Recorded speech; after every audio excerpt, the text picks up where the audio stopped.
I'm going to talk a little bit about Charlotte Perkins Gilman and her short story, The Yellow Wallpaper. This was written after she had experienced a bout of postpartum depression after the birth of her first and only child. Here's a picture of Gilman relatively early in her life, about the time of her first marriage, I think. And this is one of the most famous things that she's ever said. There is no female mind. The brain is not an organ of sex. Might as well speak of a female liver. Whether you agree or disagree with this is not the point. The point is that this is something that Gilman very much believed. Here's a few images to give you an idea of Gilman and her life a little bit more. Over on the left here, you see a picture of her first husband, Charles Walter Stetson. He was an artist. They were married for about 4 or 5 years, and they separated and then later divorced. This is very unusual in the 1890s. When this happened. Here's a picture of her daughter, Catherine Stetson, when she was about 2 years old. And here's a picture of Gilman and her daughter in 1897. Gilman kept her daughter for the first 9 years of her life, but then after that, she sent her to live with her father and his second wife, and that's where she grew up and spent the rest of her life. Over here is a picture of Gilman's second husband, Houghton Gilman. He was her first cousin. It's an interesting kind of relationship there. Back then, first cousins were considered marriageable in a way that perhaps they aren't now. And then the last picture I have here on the screen is S. Weir Mitchell. He's the physician who invented the famous rest cure for women that Gilman describes, although not 100% accurately, in the short story that we read. Okay, and here's two more pictures of Gilman. One of her in 1900, about the time of her second marriage, and then a picture of her in 1913 at a suffragette rally. She was a very strident feminist and a woman of many, many complex parts and emotions. She and her second husband stayed happily married until 1934 when he died. The following year, she was diagnosed with inoperable breast cancer and committed suicide. This is a short slideshow that deals with just one aspect of Oates' story. Where have you been? Where are you going? And that is the mythological basis for it. In week 5, I'd given you a short video presentation or PowerPoint on Oates, so I'm not going to repeat any of that. I'm just going to focus on this particular myth and how it applies to the story. This is my interpretation. Your interpretation of the story may differ a great deal, and I hope it does. The notion of the death in the maiden has really murky origins. There's no scriptural basis for it, but as you can see, it's sort of a medieval story that somehow seems to grow up, perhaps as a result of the Black Death, which decimated Europe in the 13th and 14th centuries. About a third of Europe died, and there becomes this whole interest in sort of macabre fiction and stories and death as like a thing, because people die unexpectedly. Nobody really understands what the Black Death is all about. But they see their family, they see their children, they see their parents dying, and fellow citizens in large numbers. As I said, about a third of Europe disappears in this period of time. But the story is, as you can see on the slide, it's a young girl. She's very, very pretty, very, very young, right on the verge of becoming a woman, and she becomes more interested in her own appearance. This sounds like, of course, teenage girls since the beginning of time, and teenage boys for that matter as well. But this particular myth seems to focus on women. At this point, she's unaware of death. She feels like she's going to live forever. She feels like nothing is ever going to happen to her. And death suddenly just appears. He creeps up on her and takes her to himself. Sometimes there's a dance associated with this, and you'll see in some of the images the man and the woman, death and the maiden, dancing with each other. And whether this is part of a courtship ritual, whether this is just something that they do, I really don't fully understand. There's not a whole lot of literature about this. It's more of a visual image kind of thing than it is a written document any place. And that's why I don't have any links on our website to any stories about the death and the maiden. But it gets a hold on people, and you'll see in the slideshow some modern paintings that focus on this image as well. Sometimes you'll see in some writers will equate sex and death, that the idea of orgasm is kind of a little death as well, the petite mort as they call it. At the same time, I think it's connected to this larger issue about how we as human beings continue the species, that we live, we procreate, and then we die, and we do this over and over and over again for thousands and thousands of years. This is one of the earliest representations of it. It's an oil painting by the German artist Hans Baldung, and it's from the early part of the 16th century. Most of the portraits of this, you're going to see death show up as a skeleton or as a very skeletal-like figure, and you're going to see the woman as nude and looking at herself in a mirror.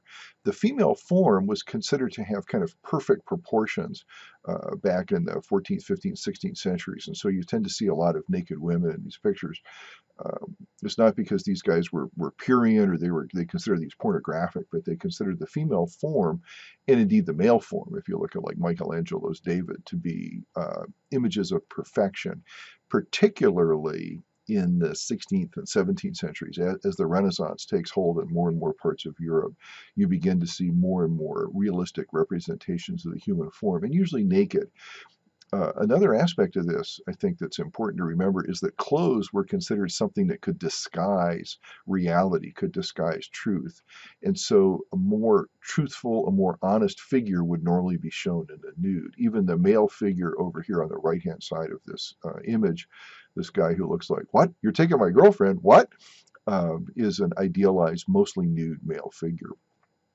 The little cherub in the bottom is supposed to be Cupid, I think. And so this comes from this another great myth about Venus and Adonis that we could get into later, but that certainly doesn't have much to do with the story. Okay. Here's another Baldung painting. It's an etching from a few years later, and here death is explicitly a skeleton. The woman is explicitly a blonde, and she's looking at us at this rather than looking at a mirror. The little figure in her arms, I'm not sure what that is. I don't think it's her child because she does not look like she's ever had a child if you look at how her figure is presented. So it may be some other image of which I'm just not aware. Here is an Italian version of this. This is actually a little bit earlier than some of the other ones. And here we see a very androgynous figure. This one is called Death and the Maiden. To me, it looks more male than female. The breasts are small, but there's no male genitals here, so I'm really not quite sure. Perhaps this is meant to be androgynous, and it's meant to be a young man or a young woman looking at him or herself in a mirror. Notice the mirror again, the concern with appearance, and death creeping up from the left-hand side, which is normally where death appears, the left side of a painting. This comes from the Latin sinister, which is still the Italian word for left, sinistra. And so you get the idea of sinister is associated with the left side of a painting. The right side of a painting is normally associated with dexterity because the Latin word for right, dextare, of course, most people are right-handed. Certain religions have different roles for different hands to play. So you can see it's kind of set up to reflect these universal kinds of images. Here's a modern painting. This is by Edvard Munch. You probably know him best for the Scream. In fact, I have a little blow-up Scream doll on my desk. I got it when I worked in the Pentagon 20-odd years ago, and it seems to work. But here you can see that Death and this woman are dancing with each other, and the woman seems almost seduced by him. The male figure is indistinct. The female figure is clearly female. I mean, we can tell that from the long hair, from the angle of the body, the indication of breast. And again, she's shown naked in this thing. We'll see some other images that will change this idea a little bit as we go on. Here is a pen and ink drawing. I'm not sure if this is a study for the other painting or not, and I don't know if this particular image, which I found online, is reversed or not, but here the death figure is on the right-hand side, not on the left. I don't know if that means anything or if just the image is reversed. This may in fact be a study for the other painting because you can see the similarities between the two female figures. This is a late 19th, early 20th century painting done by a woman artist. And here, the figure of death comes in the form of a female dark angel with a lamp. And the young woman looks a lot younger than the women in the Munch paintings or the women in the earlier Renaissance paintings. She looks like she's 12, at least to me. And she looks like almost like this is in a boarding school or something. I don't know. I just get that impression, but I may be wrong. This is a lunette. It's actually a painting mounted on a wall that's been removed, and that's why you have this fuzzy stuff kind of up here around the edge. It's canvas that was mounted to a wall and then taken down. But I think the salient part here is first the striking appearance of death in the form of an angel and in the form of what looks to me like a female angel. But you may disagree. You may decide that this particular death image is a male. Here's another 1900 painting. done by a German artist, Adolf Hering. Also Death in the Maiden, where here you can see the woman is scantily clad. Death is clearly a human figure of some kind, but what it exactly looks like, we don't know. We can see the bony, skeleton-y kinds of things in the hands, and we also see Death in this black shroud. That seems fairly typical, it seems to me. Here's Egon Schiele. You may know him as one of the most famous late 19th, early 20th century artists. His paintings go for hundreds of millions of dollars. And this is a Death in the Maiden painting that he did. I'm not sure quite when. I want to say this was before World War I, but I'm not honestly sure. Here, Death is a recognizable human figure, um, a male, and you can see the female figure here is dressed in female clothing that may or may not be roughly contemporary with the period. The background appears to be rocks. I mean, I have no idea what's really going on in this painting, but you see this white thing down here, and you get the sense that perhaps this is some kind of a shroud. But note also the elongation of the arms, that she's becoming a skeleton kind of as we watch the painting unfold. We also see that her legs look like they're normal-sized human legs. And it's almost like her body, as it comes in contact with the figure of Death over here on the left, is beginning to turn into its skeletal after death form. My sense is that as this process goes on, she becomes more and more skeletal. If we could go, if this painting were a movie and it kept going, we would see her turn into a skeleton before our eyes. Death in a Maiden becomes a film and a play. Ariel Dorfman is a Chilean writer, and she writes this play in the late 80s when Chile has come out of a period of tremendous political repression. This is Chile, the country in South America. And it was turned into a movie in 1995.